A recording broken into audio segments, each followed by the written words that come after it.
I'd like to say a few words about our college. Govindammal Aditanar College for Women, situated in Tiruchendur, was founded by Batmasri Dr. Sivandi Adityan in 1987. It emits the rays of intelligence to the nearby areas through 12 UG programs and 6 PG programs. Our college takes utmost efforts in uplifting the status of women from the rural areas around Tiruchendur. Since the inception in 1993, English department has produced one gold medalist and 157 rank holders at the university level. Most of the old students of our college have been placed in higher position, getting education and enlightenment from our college. Now, we are delighted to have a webinar on a wonderful topic, the living dead, memory studies and the art of remembering by a great poet, critic and research consultant, Professor Manu Mangattu. Now we request our beloved HOD, Dr. Arandal, to welcome the gathering. A pleasant good evening, everybody. I deem it a great pleasure and privilege in delivering my welcome address on this auspicious occasion. First and foremost, I heartily welcome our beloved principal, Dr. P. Jayanthi, who is the tower of strength to all of us. I am brimmed with joy in welcoming our resource person of this national webinar, Dr. Manu Mangattu of Kerala. My pleasure knows no bound in welcoming such a young genius who possesses rich potentialities and caliber. He is not only a research consultant, publishing expert, but also a film critic and a poet. He is a linguist who is the master of 6 languages. We are proud to have him as the resource person for this national level webinar, The Living Dead, Memory Studies, and the Art of Remembering. At this juncture, I very well remember the words of William Shakespeare, the writer of all ages. Some are born great and some achieve greatness. Yes, Dr. Manu Mangat is a born genius, and by his strenuous efforts, he has achieved greatness too. Though Mr. Dr. Manu Mangat, the versatile genius, has multifarious works, he has magnanimously agreed to be the resource person of today's webinar. Once again, I am proud to give you a red carpet welcome, sir, for your august presence. I derive divine pleasure in welcoming our program coordinators, Dr. G. Jayalakshmi and Dr. C.K. Umadevi, who are the 2 pillars of our department. I extend a warm welcome to my department faculty members who have done a lion's share of help for the success of this webinar.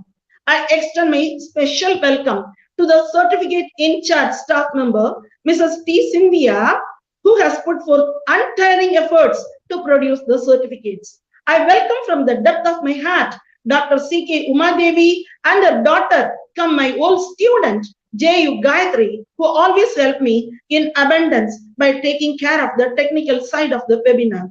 I jubilantly welcome our Literary Association Staff Secretary, Mrs. P. Sarin Satya. Gratitude must be the attitude. Yeah, she is going to deliver her vote of thanks at the end of the webinar. I welcome you, Mrs. Sarin Satya.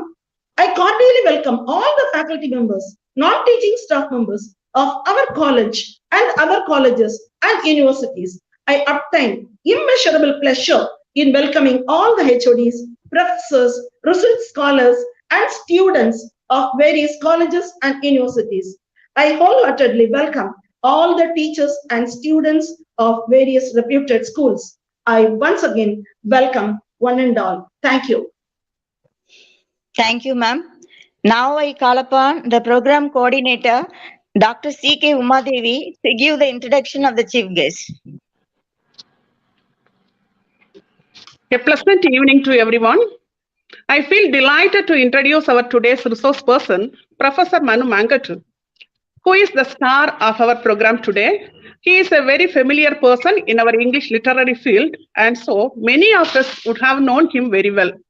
I too have had the fortune of attending and listening to his mesmerizing speech on many occasions through online mode, and inspired by his thought-provoking, inspiring words on literature, research methodology, etc. He is a very well-known poet, author, MOOC content creator, UGC Research Project Principal Investigator, NET English Trainer and Mentor, IAI3 USA Certified Life Coach and Academic Counselor, IFIS Star Campaigner, Research Consultant, Publishing Expert, Chief Editor of Agile International Journal, Film Critic, etc. He is a native of Kerala who knows several languages such as English, Malayalam, Hindi, Sanskrit, Gujarati, and Chinese. He is an English professor who has published 9 books, 79 international research publications, 97 academic papers, and 20 edited volumes with reputed publishers like Routledge, HarperCollins, Harvard University Press, and Penguin.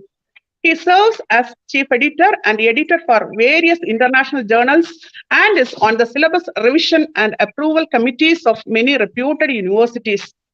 During his stint as an assistant professor of English, he had done UGC-funded research projects and a Swayam MOOC course on romantic literature.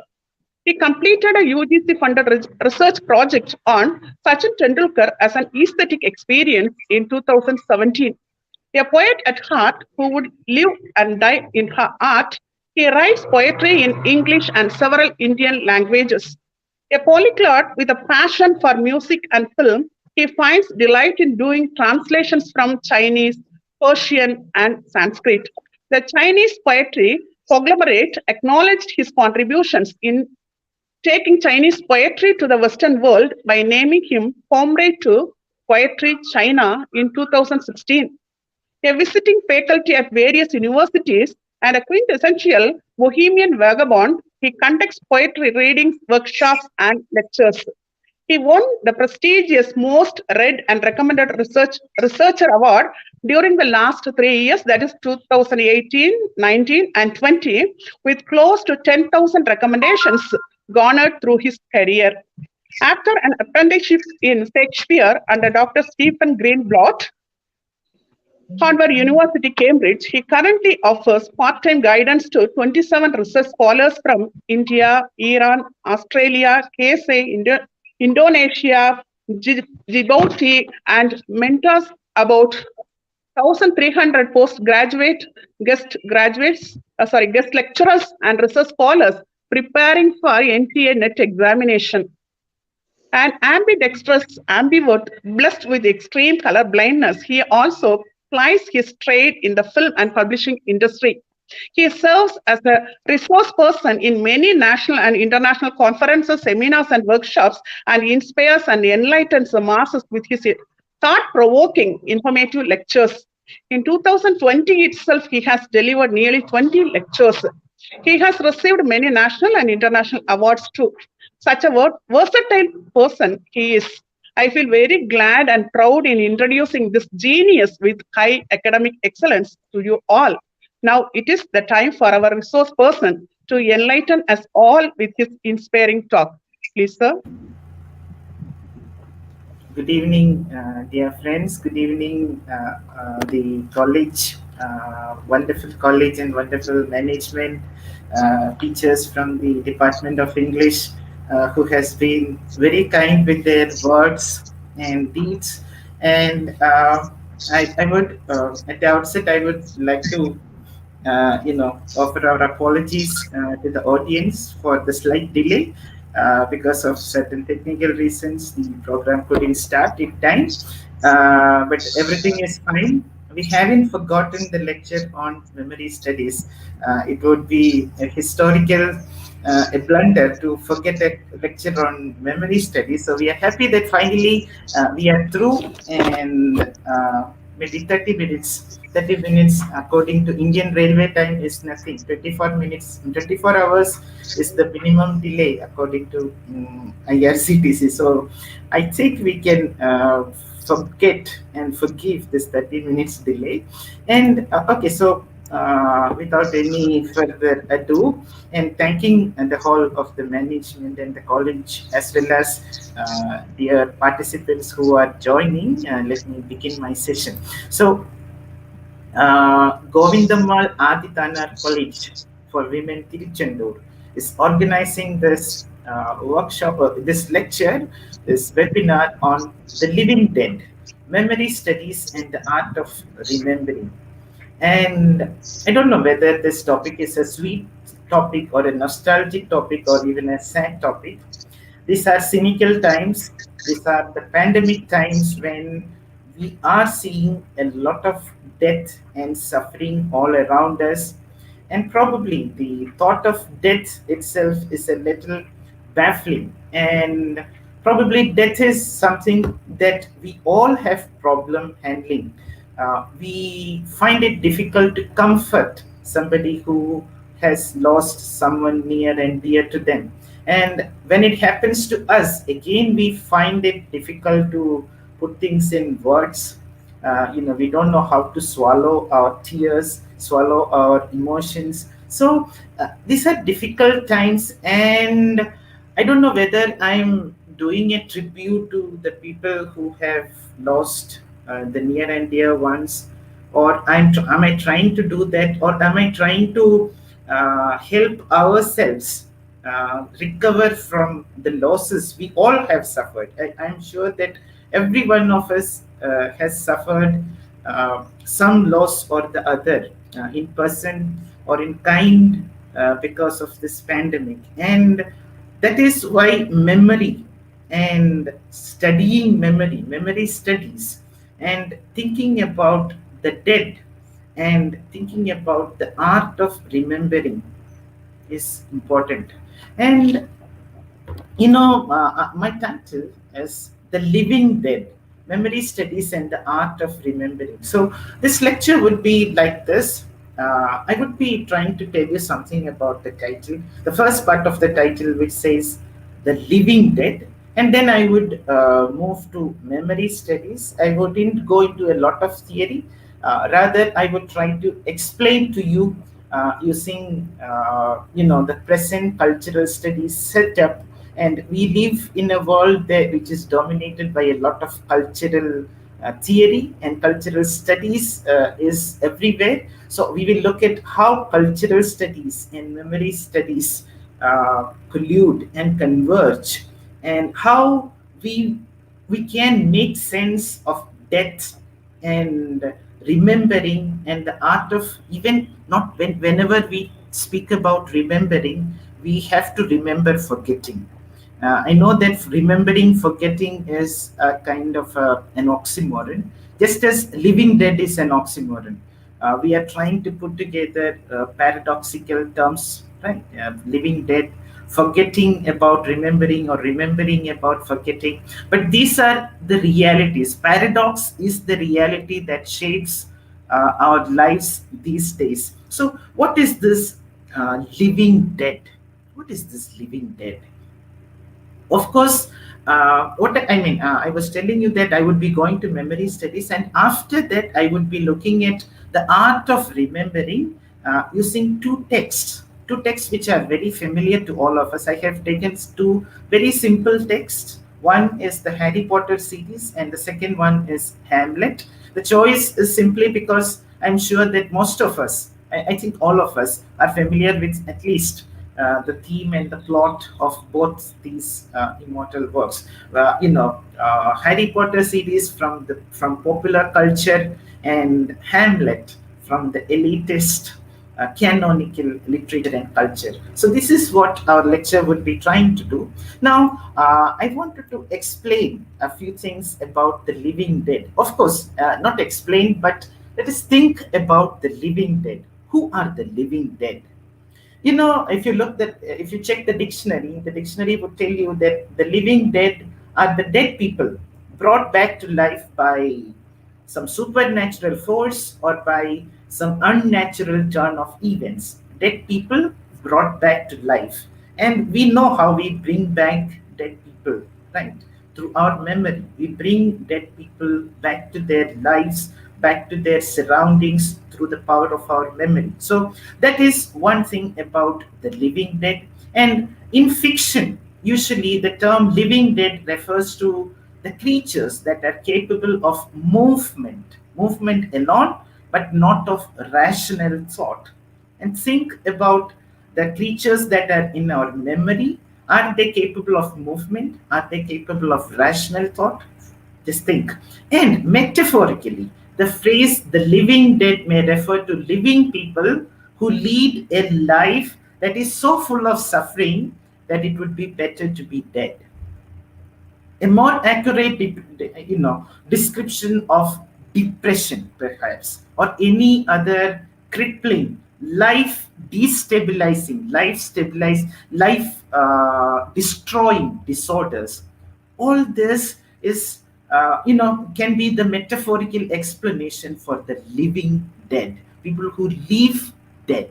And the phrase itself is an oxymoron, a figure of speech that juxtaposes concepts, with opposing meanings, like darkness visible or found missing. So, living dead. And I am sure that from these meanings themselves, I'm sure you have got some idea how living dead is connected with the idea of memory. The dead, the living dead, and the concept of memory and suffering and trauma that is associated with living and dying and being dead as well. So, let me just take you to a particular wonderful work by Cormac McCarthy. It's a semi-autobiographical novel written in 1979 titled Suttree, Suttree. So, there is a beautiful quotation in that particular book. The quotation goes like this: "How surely are the dead beyond death? How surely are the dead beyond death? Death is what the living carry with them," not the dead. "Death is what the living carry with them, a state of dread, like some uncanny foretaste of a bitter memory. But the dead do not remember. It is the living who remember. The dead do not remember. And nothingness is not a curse. Far from it." This is what Cormac McCarthy says in Suttree. And he also says something very interesting. He goes something like this: "It is not alone in the dark of death that all souls are one. It is not alone in the dark of death that all souls are one soul. We are together somewhere else as well." And I would also invite your attention to a beautiful quotation from Jack Kerouac. Yes, the on the road fame Jack Kerouac. He says, in this book, it says, "I realized that I had died and been reborn numberless times, but just didn't remember, especially because the transitions from life to death and back to life are so ghostly easy, a magical action for naught, like falling asleep and waking up again a million times, the utter casualness and deep ignorance of it." On the road, from Jack Kerouac. And I'm not explaining. I think these are food for thought for your memory. Now let us come to memory and memory studies. We live in a technology-dominated world. But whatever be the technology, whether it is the cave wall or the Facebook wall, whether it is the YouTube link or whether it is the link to some ancient memory, whether it is a wax tablet or a real tablet or an iPad or anything, or even a simple diary, Anne Frank's diary, a simple book, anything that you write on, anything that you carve on, whatever it is, whatever the slate is, whatever the surface is, we ourselves can remember. Only we ourselves can remember. The gadgets come to nothing. The memorizing, the mnemonic gadgetry that we use would all end up being just a metaphor, or would end up being nothing if we cannot remember. And the nature of memory, in spite of all the technology associated with it, we can say that memory remains ultimately mysterious and ultimately in the human province, in the brain, in whatever system that we have, it is there that memory resides. Without the human mind, every technological gadget becomes useless. It cannot remember for us. My mobile, it can keep a lot of data for me, but it cannot remember for me. At the same time, these devices change how I think about my memory, how I think about what we do to remember, and how much I remember. Yes, there is a huge influence, but these things cannot remember for me. And just as people live a longer life, the life expectancy is far more these days. Just as we do that, we have also become increasingly aware that memory is not static, memory is not permanent. It undergoes a lot of changes, it undergoes a lot of transformations, it undergoes a lot of shifts and alterations over time. In time, memory also changes. We all are, we have people. I may be a person who cannot remember something that happened today morning, but I may be able to remember something that happened 20 years ago in my life. I may be able to recall what happened when I was 6 years old, but I may not be able to recall something that happened last Friday. See, we have such people, and we all have gone through such experiences, such tricks that memory plays with us.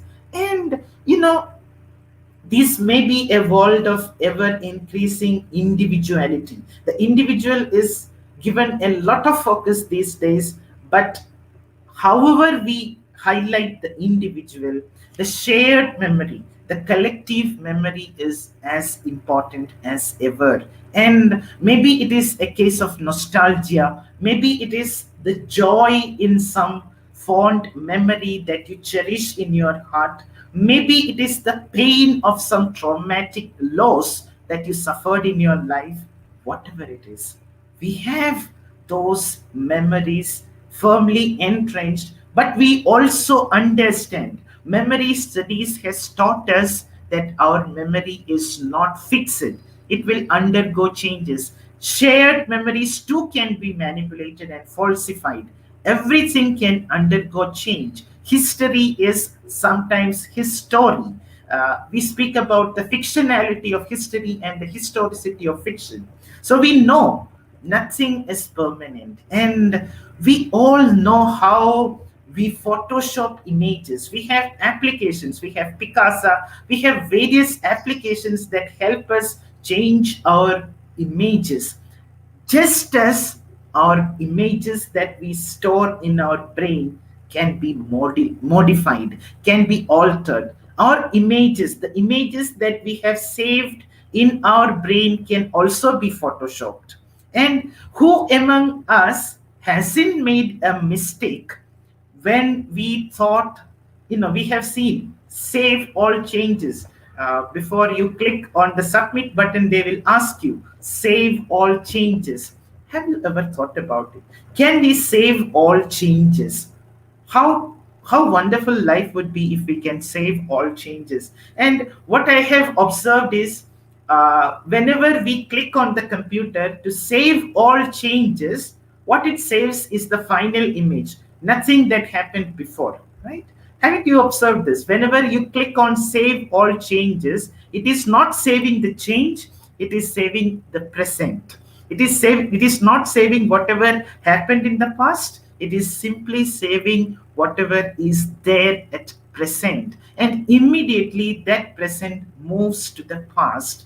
How many of us haven't deleted a very important email? How many of us haven't corrupted a file? How many of us haven't, saved all our contacts in one mobile and then lost that mobile? And we have gone through the horrors of losing whatever memory we had saved in those gadgetry. See, although we have become immensely wise and knowledgeable about our notions of memory and recovering knowledge and false memories, we also know that memory remains immediately and intimately connected to who and what we are.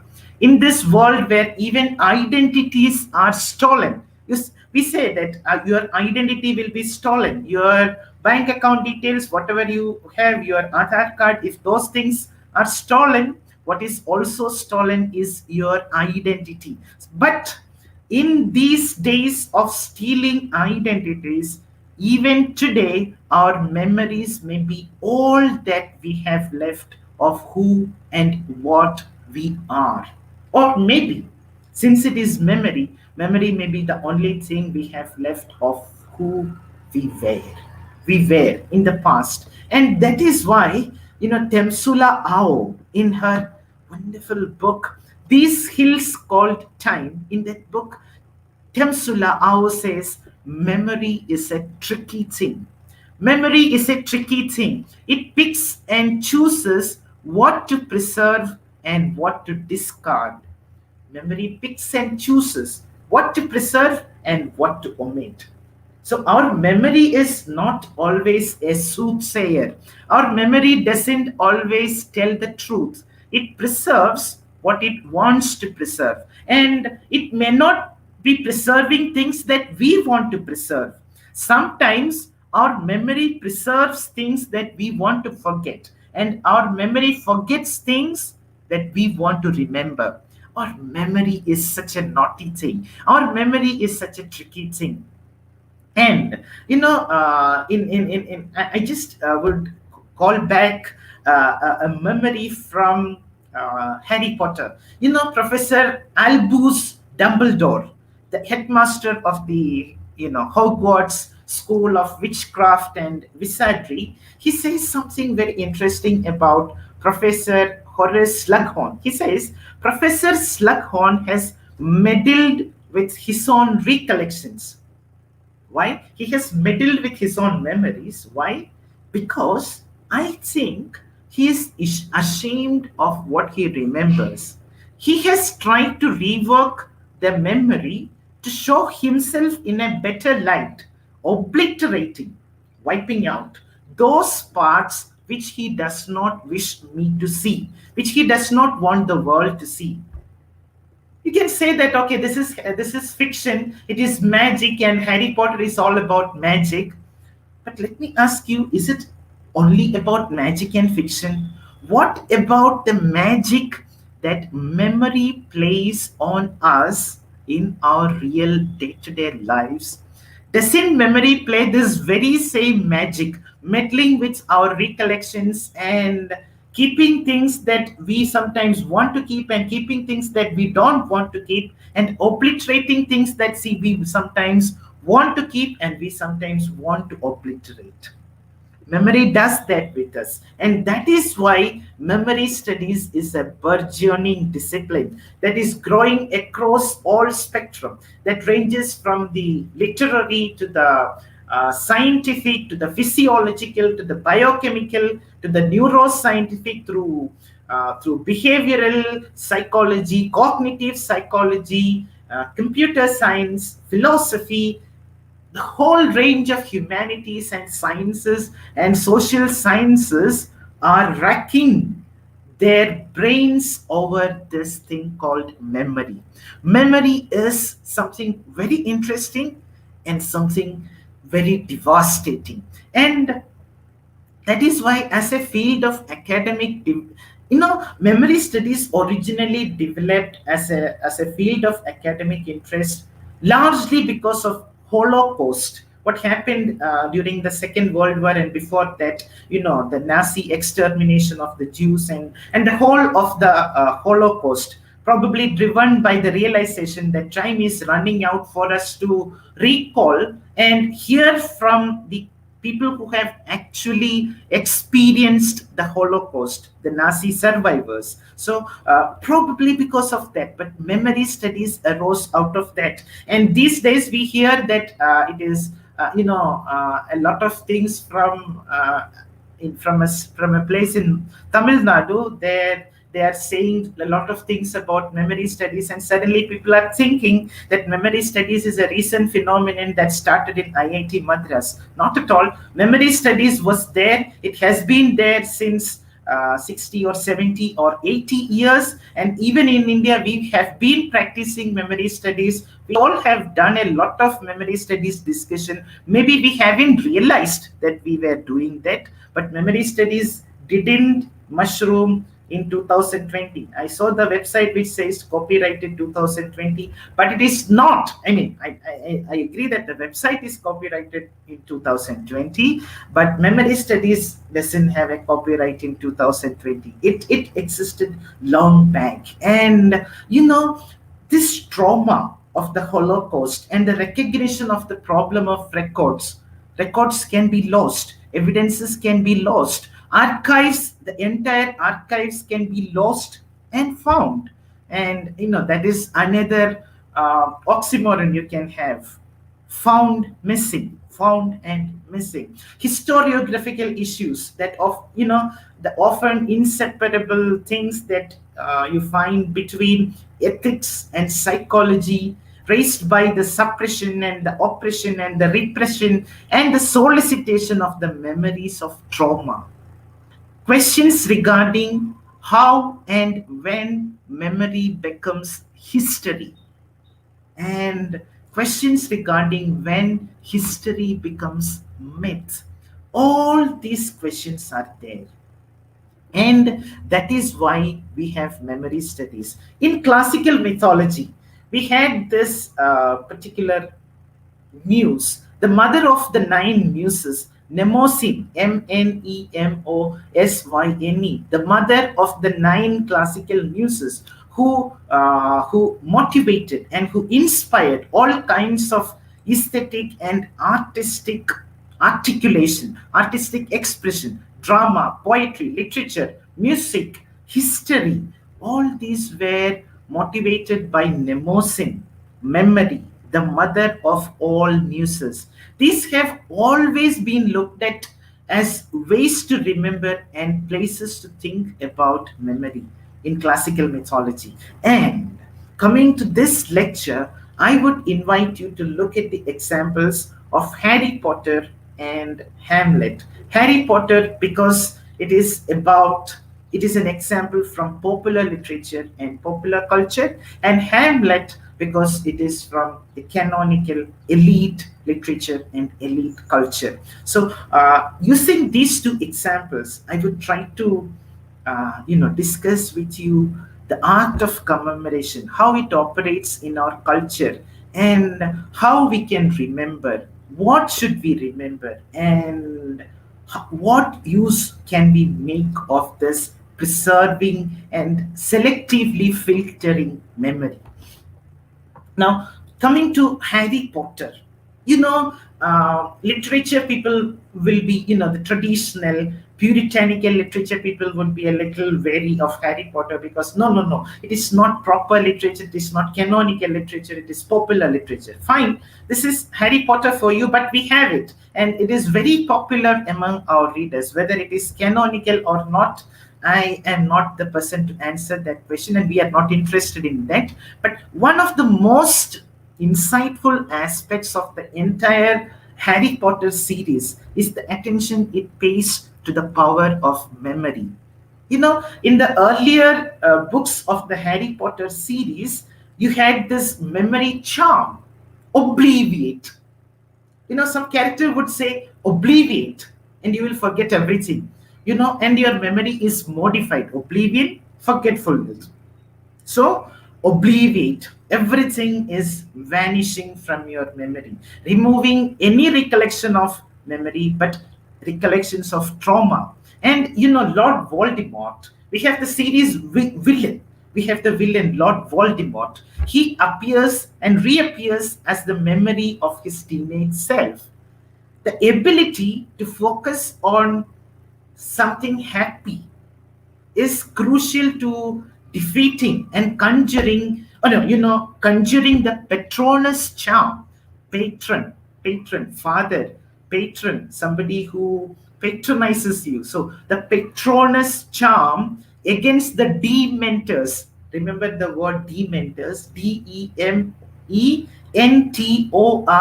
Dementors, those evil creatures that live by sucking away the happy memories of people. What do? The Dementors leave by plucking out the happy memories in the minds of people, and then they will generate feelings of sadness, gloom, despair, and depression in their victims. And even the hero, Harry Potter, is immensely affected by these dementors. He even relieves the deaths of his parents every time he meets a dementor. Now, what I want you to look at is, you know, the power to focus on a happy memory is very important in the Harry Potter series for you to conjure up the Patronus charm that can help you ward off this evil called Dementors. Now, look at the word Dementor. Immediately you are reminded of something else, right? Dementor, Dementor. Maybe we are thinking dementor, mentor, opposite of mentoring, dementoring. The English word dementor is used to refer to any evil or frightening, diabolic creature. But the word ultimately derives from the Latin root demens, which means insane. But don't you think that there is some connection, or unconsciously we cannot escape from remembering the word dementia whenever we think of dementor and dementia? The first 6 letters are the same, dementia. So dementia, forgetting, somebody who makes you forget your happy memories, and somebody who makes you remember the sad things that happened in your life, the dementia. And what is dementia? Dementia is a group of conditions. It is characterized by an impairment of your faculty, brain function, which helps you remember things, judge things. And the symptoms of dementia include, loss of memory, forgetfulness, limited social skills and thinking abilities, and our daily life itself is impaired because of dementia. And what is that illness known as? That we have a particular illness. People who have this forgetfulness. I have forgotten the name of that illness. Definitely, I'm suffering from dementia. So whatever it is, dementia and dementors. And think of the word pensive, Pens. We know the word pensive, Pensive, a pensive, melancholic person. We speak about people who are, rather gloomy. We say he is a pensive person. But J.K. Rowling, the creator of the Harry Potter series, she coins the word pensive, Pensieve. So she brings together, it's a portmanteau, I guess, of pensive and sieve, something that you use to filter, in which memories can be re-entered and safely re-explored. This is what the pensive does in the Harry Potter series. And she, in the later books of the Harry Potter series, we see that these memories can be manipulated using the pensive, filtering memories. It is via a compilation of such memories which are brought back from a character at the point of death that even our hero Harry Potter learns the truths about his fate, what he is to be or what he is meant to be. And that is where the final volume of the Harry Potter series ends. And I want to invite you to one particular instance where Harry Potter is gazing into the pensive, and he chances upon his own father. He meets his own father in the pensive. He's looking into the pensive and he sees his own father. And because he doesn't know his father, he doesn't immediately identifies this image as his own father. And Rowling goes on to describe his father in such vivid detail that we realize that this person looks very much like Harry Potter. And Harry Potter himself realizes that this person is my father from the similarities that he observes between himself and his father figure that he finds in the pensive. So it is in this interactive living memory in the pensive that Harry is able to realize that he himself, by being the son of his father, he himself has become an incarnation, or we can say a memory of his father.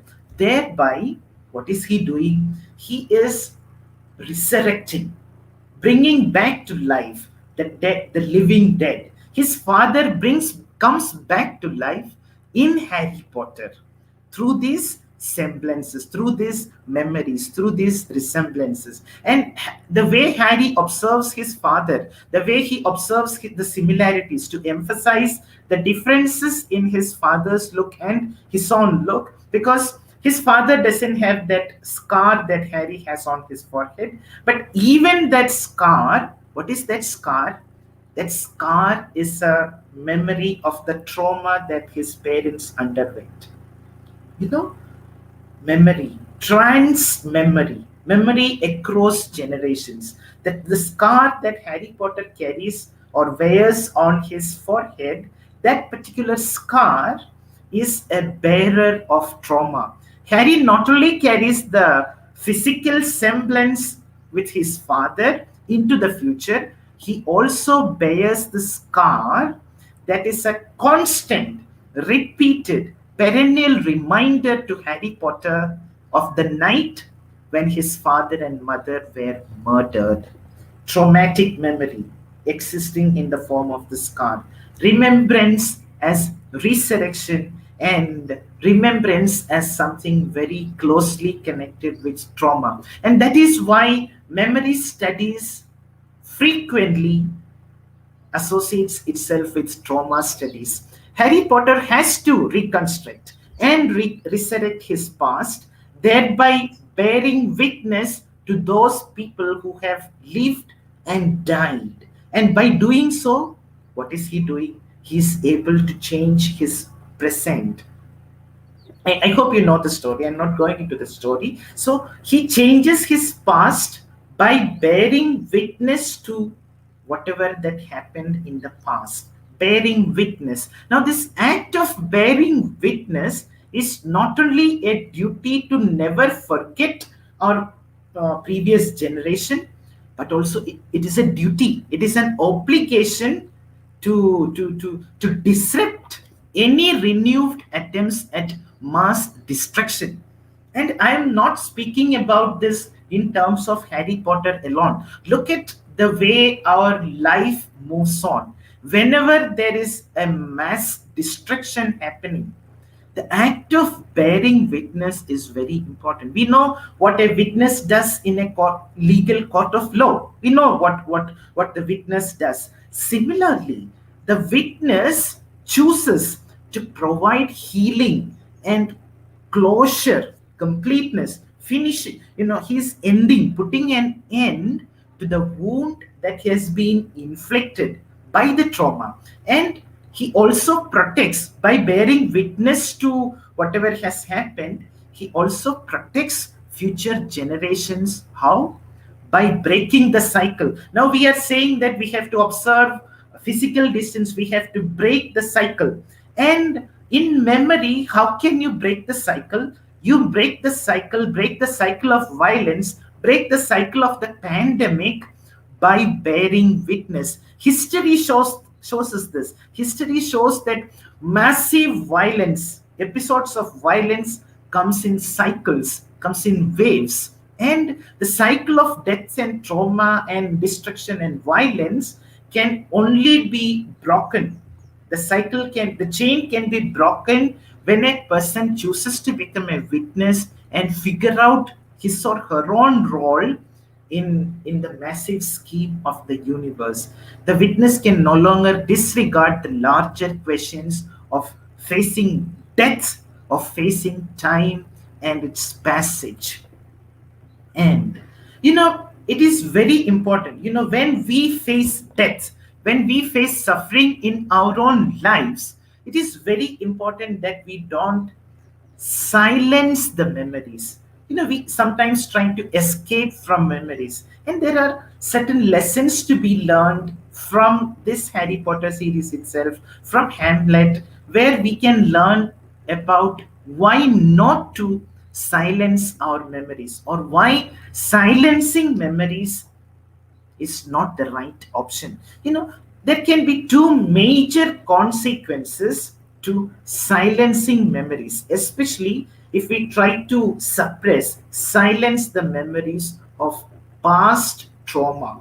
Whatever that happened in the past, if something traumatic happened to us in the past, and if we try to suppress that memory, we know, of course, psychologically, we know that suppressing is not a great idea. But there are I want to bring your attention to aesthetic or literary or artistic consequences that may arise with silencing memories of past traumas.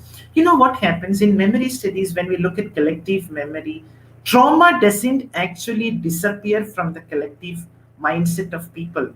Because why? It doesn't disappear, it is merely repressed, and it still exists beneath the thin veneer of happiness, or, all is fine with the world that we create with our smiles. No, but beneath the surface, beneath that artificial surface that we create, there is this trauma. One simply chooses to ignore that problem until it reappears, and it will reappear in some another form.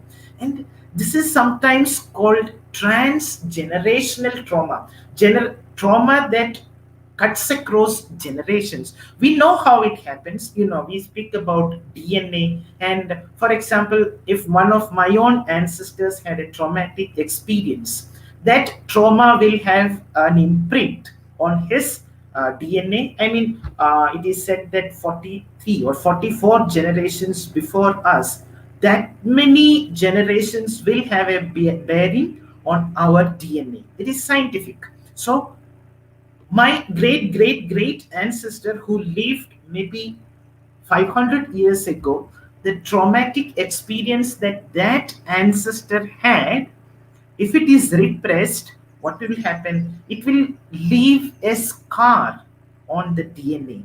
And this DNA I am inheriting, and this DNA will reappear in my life, maybe as depression, maybe as some bad character, maybe as some bad habit. It can reappear. And this is transgenerational trauma in its simplest sense. It reappears. And, we have this great author, Gabriel Schwab, who has discussed a lot about haunting legacies of violent histories and transgenerational trauma. So she says that the way we falsify our memory or disregard the past by escaping from the past or silencing our memories can be very destructive, because it is a breeding ground for the phantomatic return of shameful secrets on the levels of individuals, families, communities, and even possibly nations. This is what what is her name? Gabrielle Schwab says in her book, Haunting Legacies, Violent Histories and Transgenerational Trauma. It's a very good book to read, and it will give you a lot of insights into trauma, trauma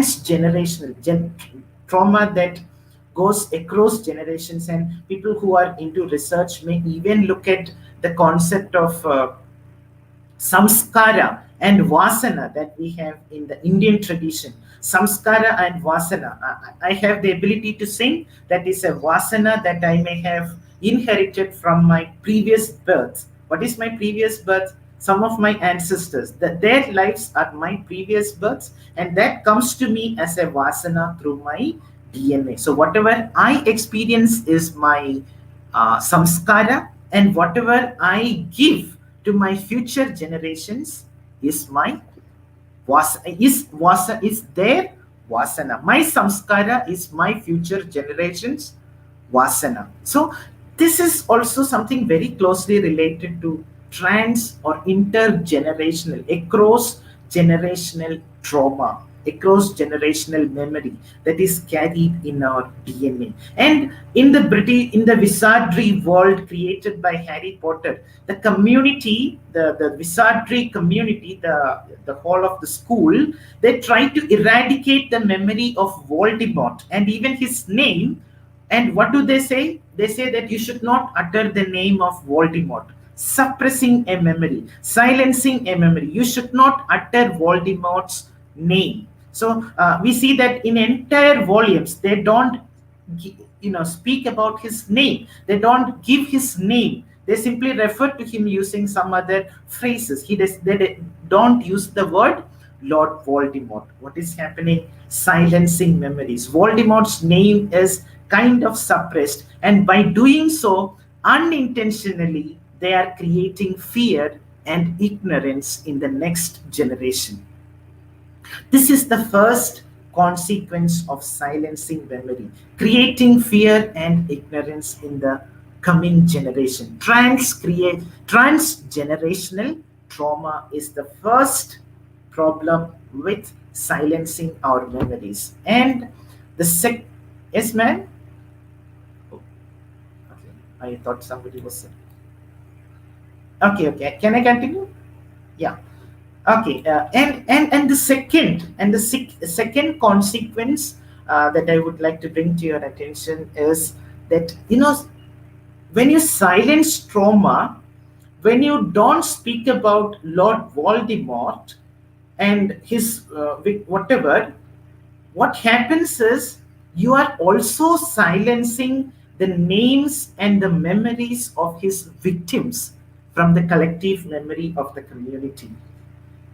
And how does Harry Potter come out of this trouble? Harry attests to Voldemort's existence by uttering his name. Harry Potter utters Lord Voldemort's name. He says his name aloud, and as a result, he is able to access the memories of the previous generation of victims who have been victimized by Lord Voldemort's evil deeds. So the next consequence is not only that it is not about the generations that will come after, but it is also about traumatizing and forgetting or silencing, suppressing the memories of the people who have been victimized. This is the second consequence of silencing memories. And what Harry Potter did, uttering, articulating, speaking out, is the right way to come out of a trauma. And that is when you will gain access to the name and the suffering of the people who have been traumatized. Harry is able to see Voldemort for what he actually is, a parasitic man who is living an extremely destructive lifestyle. How? By remembering the past and by not fearing Voldemort's name. So to bear witness to the, in our own lives, when we are going through the trauma of the pandemic, we have to bear witness to the pandemic. We cannot escape from the trauma of the pandemic.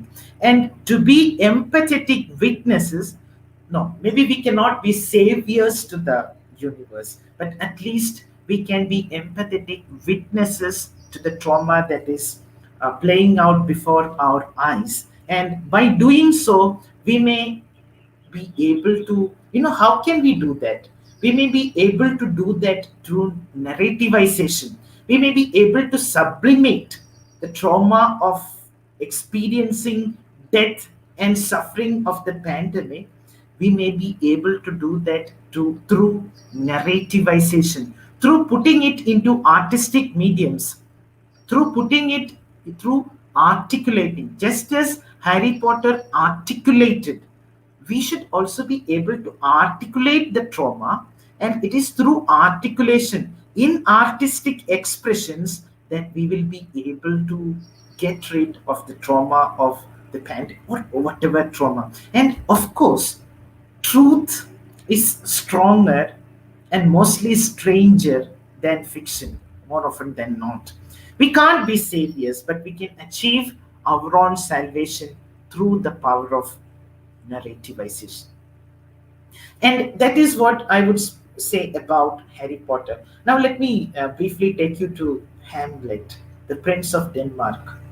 The classical example from canonical elite literature. Hamlet. Dr. Stephen Greenblatt, he begins his wonderful deliberation on Shakespeare, titled Shakespearean Negotiations, with a very interesting statement. He says, I began this book with the desire to speak with the dead. I began this book with the desire to speak with the dead. Think of Hamlet. Hamlet the play. Hamlet the person. T.S. Eliot called Hamlet the Mona Lisa of literature. Hamlet literally haunts us. A living dead Hamlet is. Hamlet is a living dead. I will explain. How does Hamlet haunt us? Hamlet haunts us everywhere. In theology, in theory, in theater, everywhere Hamlet haunts us. Our iconic and theological memories are haunted by Hamlet. Think of the image of the Hamlet. Who does not immediately recognize, in whatever style, whether it is a meme or whether it is a caricature or a picture or a cartoon, whatever it is, who cannot recognize the dark habited young man, the sad young man gazing contemplatively into a skull he is holding in his hands, Yorick's skull? We will immediately identify it as Hamlet. Our iconic images, our iconic memories are haunted by Hamlet. Our theoretical memories are haunted by Hamlet. Shakespeare in general, Hamlet in particular, have occupied a pivotal position in all our theories. Which literary theory hasn't profited from a dissection of Hamlet, the tragedy, the play? Which theorist hasn't profited from a discussion of Hamlet? Our theoretical memories are haunted by Hamlet. Even our theatrical memories are haunted by Hamlet. Surely, the most produced classic, the greatest tragedy ever, I mean, arguably the greatest tragedy, the dream and the ultimate test of every aspiring young dramatist and actor, the great Hamlet. Our theatrical memories are invariably haunted by the specter of Hamlet.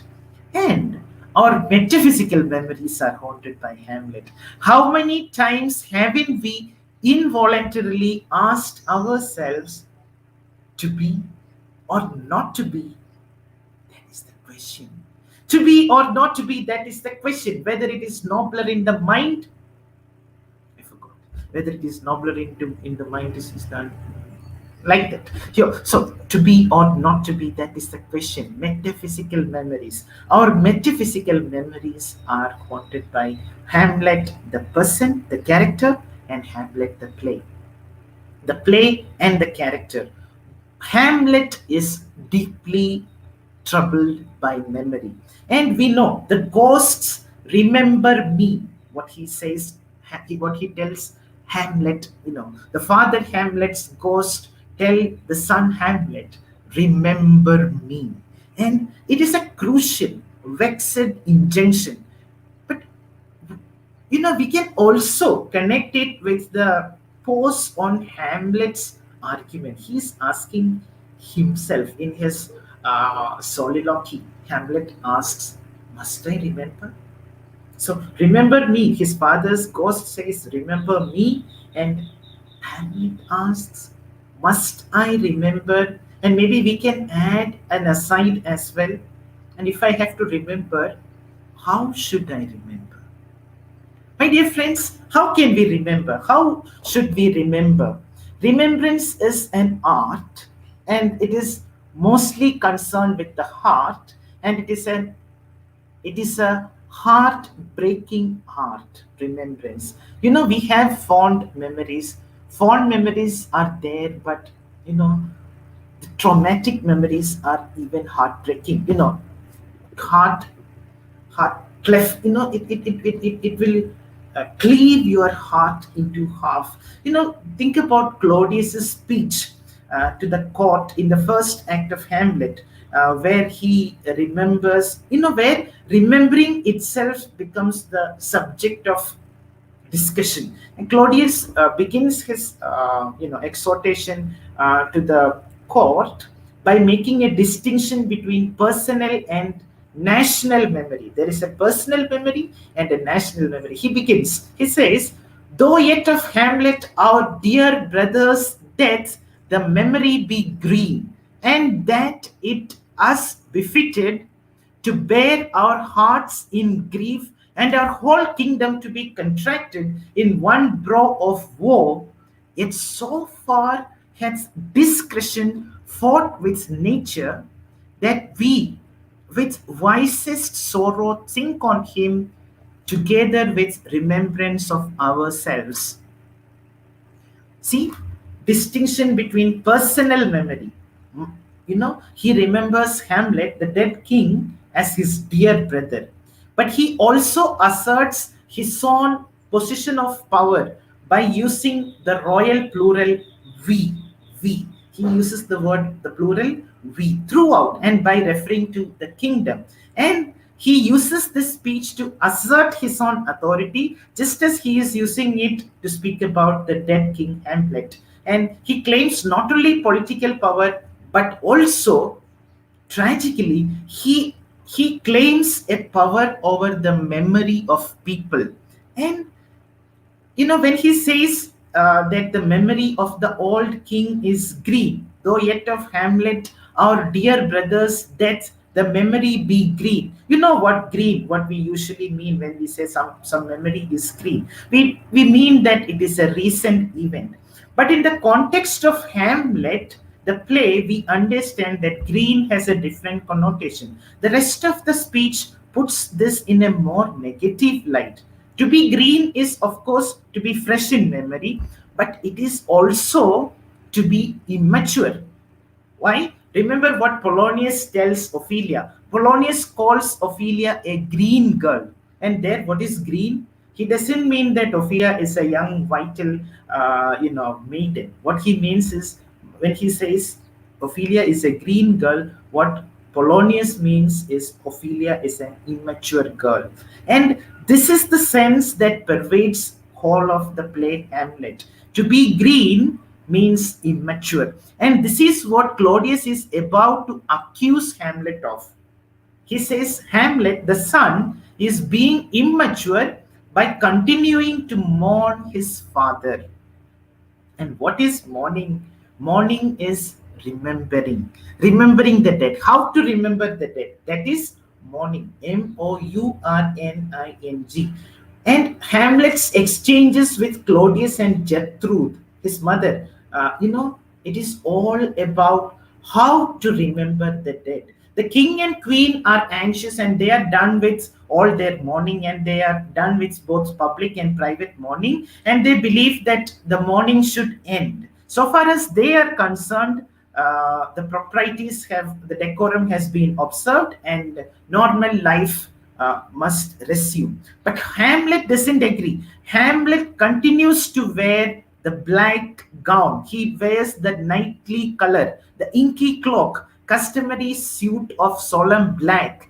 And he is demonstrating, by wearing this black dress, he's demonstrating his continued mourning for his father. He's still mourning the death of his father and asserts his status as the chief mourner of his father, as the chief mourner at his father's funeral, a role that should have been done, a cap that should have been donned by Claudius. But he failed to do so adequately, and that is why Hamlet, the son, is still mourning the death of the father. And we wearing the dress of mourning. The preacher Robert Hill, in a famous statement, he said, when we wear the dress of mourning, we keep a memory of our friend.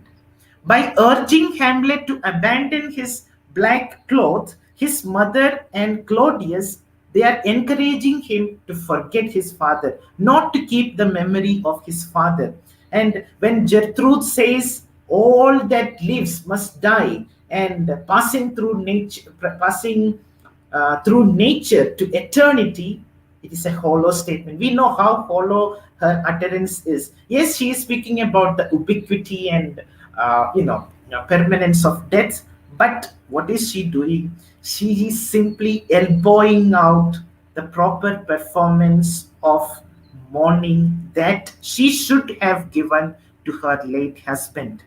And look at Hamlet's soliloquies. They are so full of mortality. The uncertainty to which Hamlet's soliloquies give voice about suicide, about death, about life, about memory. All these uncertainties are broadly about an anxiety for the future, not an anxiety for the past. It is an anxiety for what comes next. And these anxieties are centered around questions of how to remember the dead. And that is why, we see Hamlet delaying. And this is the biggest problem that Hamlet is facing. And this problem of how to remember the dead and what is there after death, this is what troubles Hamlet. Remembering is the way in which one conceives of and expresses the relationship between the past and the present. Or we remember, we understand the past in the present, in a future time, using remembrance. Remembering the dead is central to this. And that is why, even when he is clearly told that he has to sweep to his revenge, and he is clearly instructed by the ghost of Father Hamlet that you should remember me, and he is also told how to do it. Despite all this clarity, Hamlet is confused. His future course has been completely mapped out very clearly for him, yet Hamlet is confused, and that is why he says the time is out of joint. He cannot make sense of the present, the past, and the future. And his anxieties about the future, specifically what will happen after death, this remains. And that is why to be or not to be. So, what happens next? What happens after death? Let us put it this way. From where do acts of remembrance imaginatively recall the dead people? Someone very dear to me died, and I am remembering that person. From where does that person come when I recall him through my remembrance? This is the question. Or this is in other words, we can say what happens death. Hamlet's father's quiet tomb has been shown to be a fantasy. The ghost's prison house where he is confined to fast in fires remains theologically problematic and vexed and vague. It is a no man's land. So where, when, and how are the dead to be remembered? And it is here that I wanted to take you to the central theme of this lecture regarding how to remember the dead. We can remember the dead with monuments, and we can remember the dead with monuments having tombs, and we can remember the dead with monuments not having tombs. So I guess we are running short of time, so I will just wind up by giving you the idea.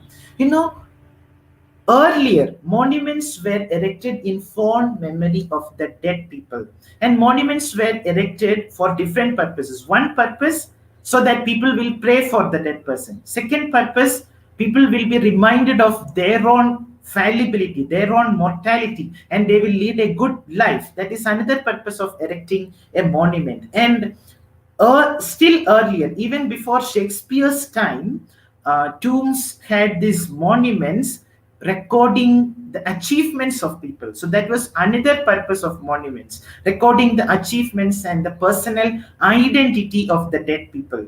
And all these things together constituted what a monument was.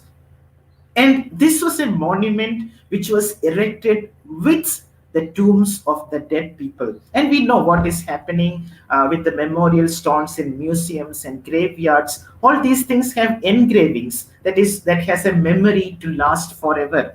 The September 11 memorial, when you go to that memorial, do we have a question or something? The September 11 memorial in the September 11 memorial in New York City. When you visit that place, you find a quote by the Roman poet Virgil, and this quotation states, "No day shall erase you from the memory of time." A quotation from Manu by, I think, Virgil Scott. Yeah, Virgil Scott. "No day shall erase you from the memory of time." Or if you go to the German Nazi concentration camp victims memorial, and you find there a quotation from George Santayana, his Life of Reason, which says, "Those who cannot remember the past are condemned to repeat it." Monuments, memorials, and museums containing the pieces of the past implore their visitors to remember, to never forget. Or if we go back to literature, we remember Romeo and Juliet, and we remember the Capel Monument. We have our own Taj Mahal, which reminds us of so many things. I'm not going into any of those details. I think I have to cut short my lecture midway because I don't think we have any time left, though we started late. So, I would just conclude with this idea that the play Hamlet itself becomes the true memorial erected to Hamlet, and the rights of memory through which Fortinbras, the next king, claims the succession to the throne of Denmark are also the rights of memory, RITES memory, the ceremonies and the prerogatives of remembering the dead. So, what I am saying is there are different ways of remembering the dead, and probably one of the best ways, which I couldn't explain because of lack of time, one of the best ways of remembering the dead is through artistic expression. And it is through this artistic expression, it is when we do this artistic expression of our sorrow and grief that we will be able to sublimate. We will be able to make proper use of our grief, and we will be able to, pay a tribute to the memory of the dead. Just as Tom blows the candle out towards the end of the play, The Glass Menagerie, we should be able to put that flower on the tomb of the dead, of our dear and near ones who have left us. And that is when we will find salvation in remembering. As Gabriel Garcia Marquez says in Love in Times of Cholera, I discovered to my joy that it is life, not death, that has no limits. I would end with a quotation from Haruka Murakami. Death is not the opposite of life, but a part of it. Death is a part of it, just as Hamlet found it, just as Harry Potter's father found it, just as Harry Potter's memory finds it. Death is part of life. That is part of life. Hamlet may have said that rest is silence, but rest was not silence for Horatio, because the play begins again, because he has to remember. Horatio has to tell the story of Hamlet, and that is where his rest is never going to happen. And his rest, Horatio's rest, is never in silence. So may our dead rest in silence, but it is up to us to pay tributes to them through arts of remembrance, through arts of remembering and thanking and paying our tributes to them. Thank you. Thank you, sir. It is really an excellent lecture on living, dead, memory studies, and remembering. Just like Manu in Hindu mythology gave Manu Sastra, here this modern Manu has given us the new outlook to Harry Potter series and Hamlet. Now I call upon Professor Serin Sadhya, the Secretary of English Literary Association, to deliver vote of thanks.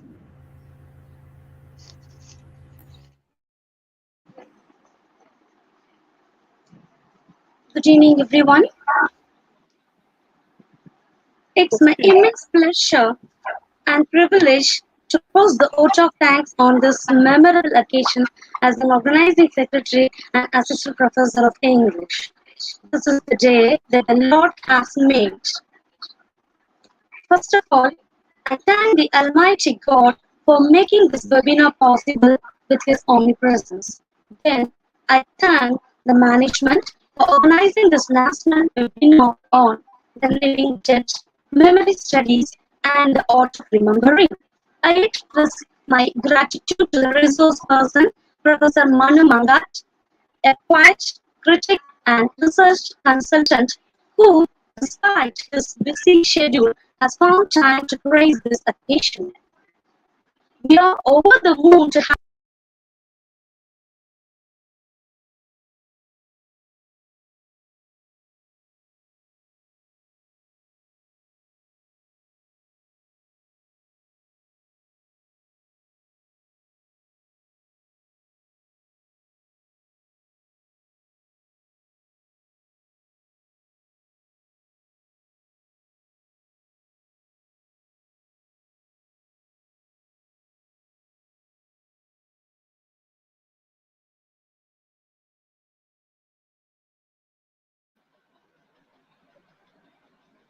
Serin,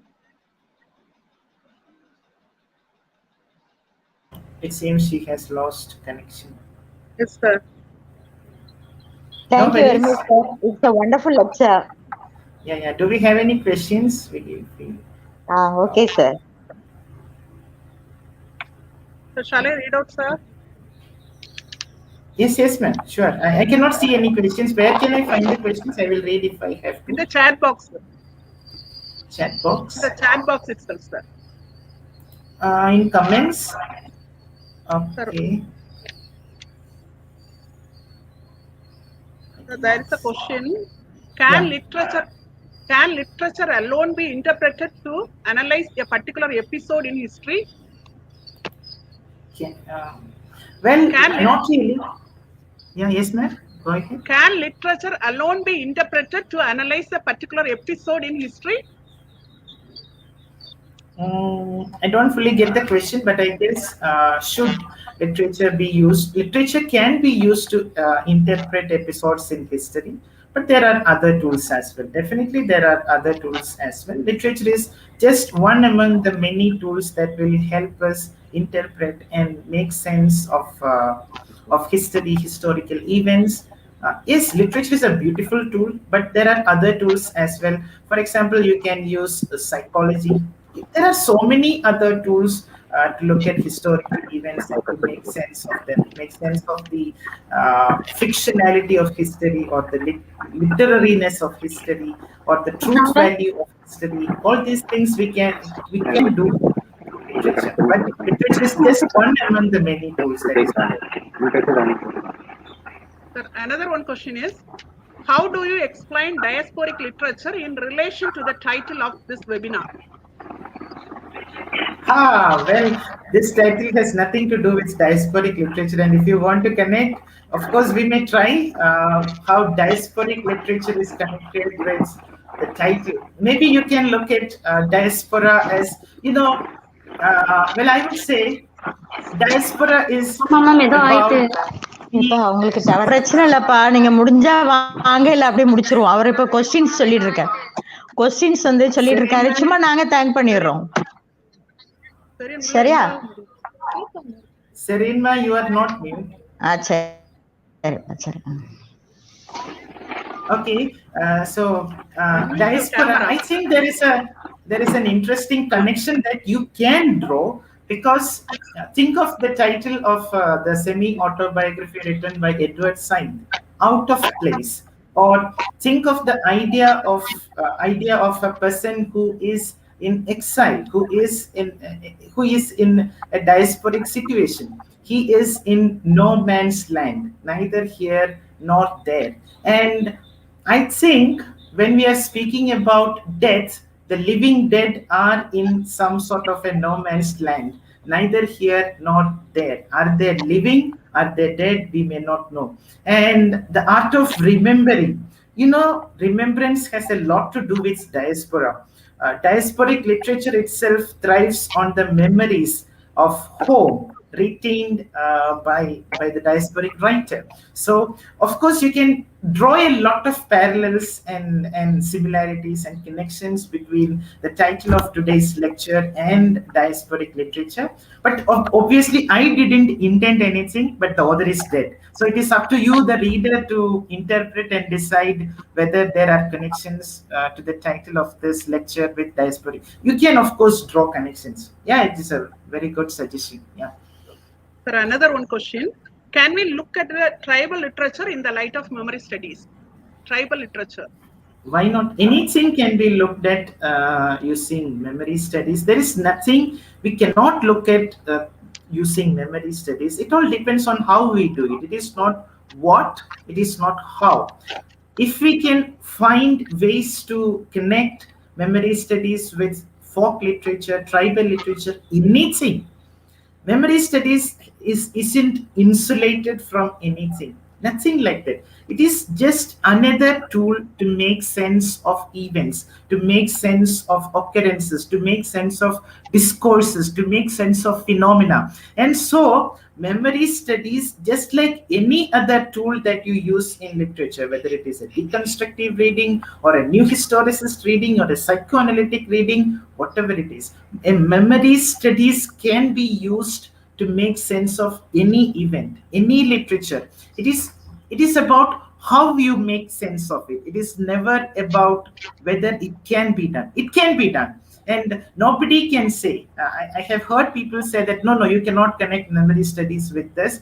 I perfectly disagree with that. I believe that memory studies can be connected with anything. It is up to your creativity. If you are creative and if you are able to draw connections between memory studies and folk literature, very good. There are definitely connections. There are connections exist.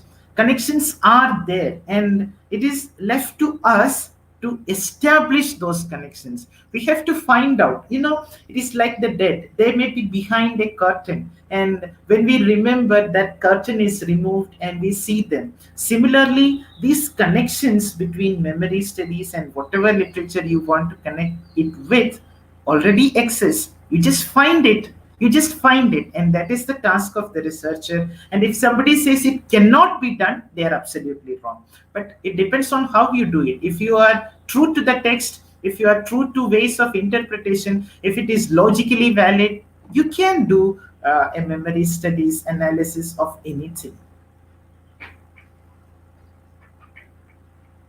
Sir, another one question. Are Yes. subaltern and memory theories related? Subaltern and memory studies, are they related? Not obviously related, not very obvious connection, but maybe we can connect. I don't think there are direct connections between subaltern literature and memory studies. No.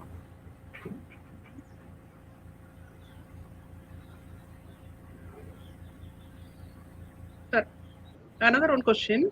Memory studies in India often uses partition literature as a strong element to explain generational trauma. Do you think these artistic expressions rebel against political polarization? Well, yes. Rebellion is a part of doing literature, and rebellion, revolt, politics, all these things would come into the picture. Very good observation that partition literature is a very important avenue when you look at memory studies as practiced in India. Very good observation. And partition literature draws heavily on memory. So that is a very valid point. Yeah, and of course there is, I don't know about what do you mean by political polarization, because I believe that throughout the ages there is some sort of polarization happening in politics, whether it is to the left or to the right or to the center or to up or down.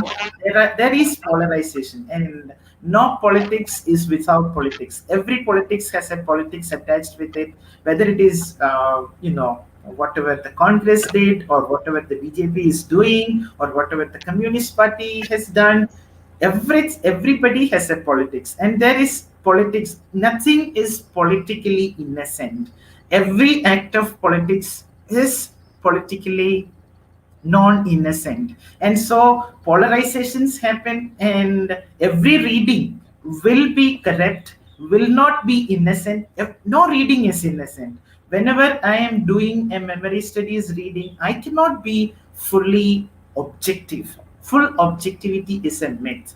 We have to be subjective. We will be subjective. Whatever Arnold spoke about disinterestedness, whatever T.S. Eliot spoke about being completely away from the text, depersonalization, we know it is not practical.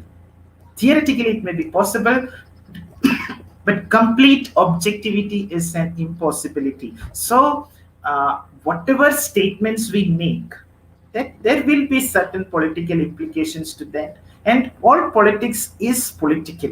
So whatever you have said, I agree with you. Partition literature will have political implications, and that will show. And of course, when you are saying it matters, certain things you may have drawn certain conclusions when a certain party was ruling, and then it might have been okay, but it may not be okay now because another party is ruling. It is a cycle, as William Butler Yeats spoke about the gyre. It keeps on changing, and we cannot say that somebody is good and somebody is bad, or somebody is doing correct things. Yeah, we have our opinions, but ultimately nothing is innocent. All reading is correct, all reading is subjective, just as all politics is subjective. So polarizations in reading are bound to happen.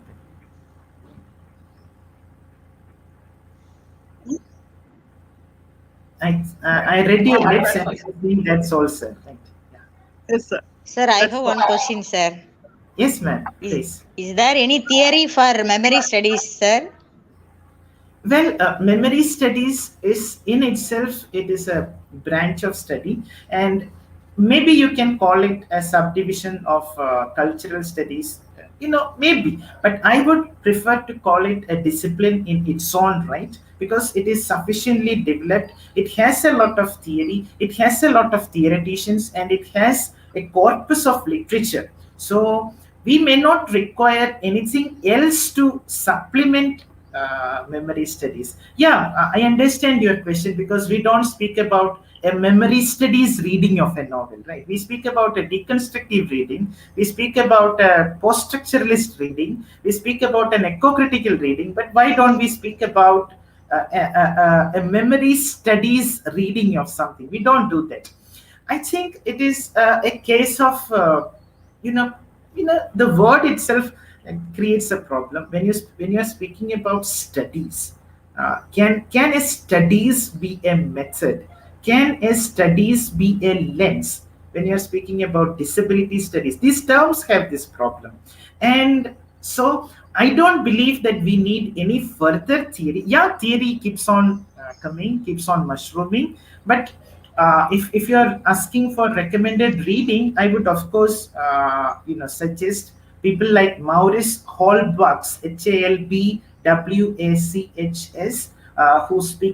who has written extensively on collective memory and things like that. It's wonderful reading Halbwachs, and he traces the history of memory studies very beautifully. And if you want to look at memory studies as it exists now, the latest developments in memory studies, I would suggest Frank Ankersmit, Ankersmit, Frank Ankersmit.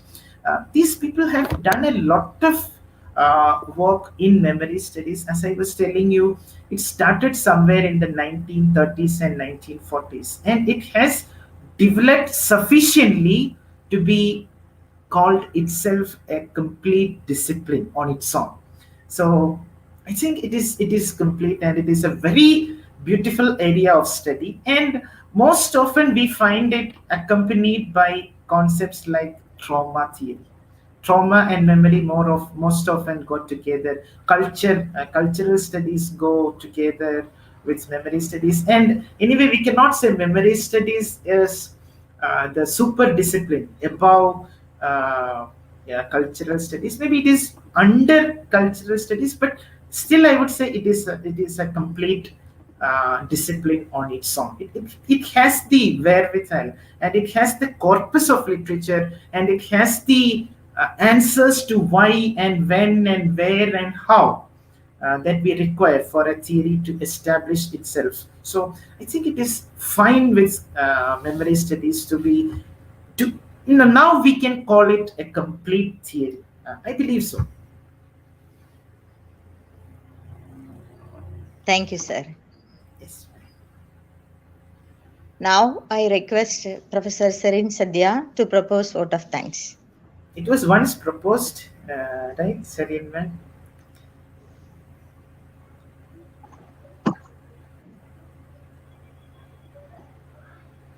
Not yet completed. Okay. Okay, I am not able to hear. I am not able to hear. I thought it is over. Sorry, sir. No worries, no worries. I mean, I think we can wind up. Anything else? Are people waiting? Shall I continue? Shall I? Yeah. Yes. It's my immense pleasure and privilege to propose the vote of thanks on this memorable occasion as an organizing secretary and assistant professor of English. This is the day that the Lord has made. First of all, I thank the Almighty for making this webinar possible with His omnipresence. Then, I thank the management for organizing this national webinar on the living jet, memory studies, and the art of remembering. I express my gratitude to the resource person, Professor Manu, a poet, critic, and research consultant who, despite his busy schedule, has found time to grace this occasion. We are over the moon to have a celebrity with us and enjoyed picking your brains up. Thank you very much, sir, for a fabulous and thought-provoking presentation. I also thank Professor Manu for his selfless service of coaching youngsters to crack NET exam. I would like to thank our principal and patron, Dr. P. Jayanti, for her encouragement and support. I thank our convener and head of the department, Dr. R. Andal, for her enthusiastic efforts to make this webinar a grand one. I thank our program coordinators, Dr. G. Jayalakshmi and Dr. C.K. Umadevi, for their guidance, arrangements, interest, and valuable contributions. I thank our co-organizer, Mrs. T. Cynthia, for designing the certificate. Then I thank Mrs. J.U. Gayatri for her continuous support and technical help to make this live stream webinar glitch-free. I also extend my thanks to those who have participated with their active interaction and passive observation. Of course, they also serve who watch and wait. Thank you, one and all. Thank you.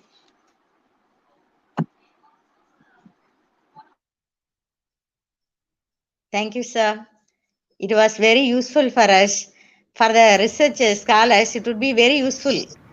And for the, we have MA in our college, and they have project work, and it would be useful for them to write their work on the basis of these memory studies. Thank you, sir. When the college reopens, you please do come to our college and give a lecture, sir. Are we still live? Are we still live on YouTube? When the college reopens, you come and give a lecture, sir, please. Sir, shall we end the live class? Okay. Yes. Finally, Gayatri comes to the